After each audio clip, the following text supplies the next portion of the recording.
نحمدہ ونصلی علی رسولہ الکریم اما بعد السلام علیکم ورحمۃ اللہ وبرکاتہ۔ اگر آپ نے ابھی تک اس چینل کو سبسکرائب نہیں کیا ہے تو اسے سبسکرائب کر لیں۔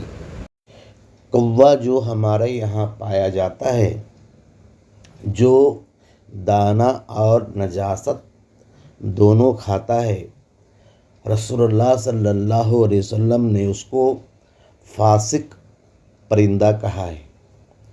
اس کو حالت احرام میں بھی مارنا جائز ہے۔ غیر قوم کے نزدیک بھی یہ حرام پرندہ ہے۔ شریعت میں فاسق پرندہ اور جانور کا کھانا حرام ہے۔ علماء اہل سنت و جماعت کا اس پہ حرام ہونے پر فتویٰ ہے، مگر ایک فرقہ ایسا ہے جو کہتا ہے کہ یہ حلال پرندہ ہے، اس کا کھانا جائز ہے، مگر یہ نجاست بھی کھاتا ہے، اس لیے یہ مکروہ ہے۔ اگر اس کو چند دنوں تک باندھ کر پاک غذا کھلایا جائے تو اس کی کراہت دور ہو جاتی ہے اور اس کو کھانا جائز ہے۔ جبکہ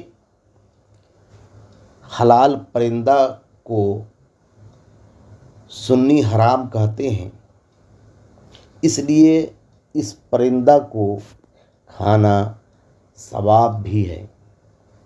یہ فرقہ دیوبندی کے نام سے معروف ہے۔ آپ دیوبندی علماء کا بیان کوا کے حلال ہونے پہ یوٹیوب پہ سن سکتے ہیں۔ طارق مسعود کی کوا کو حلال ہونے پہ ایک کلپ سماعت فرمائیے۔ بھی جانور جگالی کرنے والے، گھاس پھوس کھانے والے، وہ سارے کیا ہیں؟ حلال ہیں۔ تو پرندوں میں بھی جو چونچ سے کھاتے ہیں وہ حلال ہیں۔ تو جو کہہ رہے حرام ہے اس کے ذمہ ہے کہ دلیل پیش کریں۔ سمجھتے ہو کہ نہیں سمجھتے؟ تو کوے کو کوئی ناجائز ہونے کی دلیل نہیں ہے۔ وآخر دعوانا الحمد للہ رب العالمین۔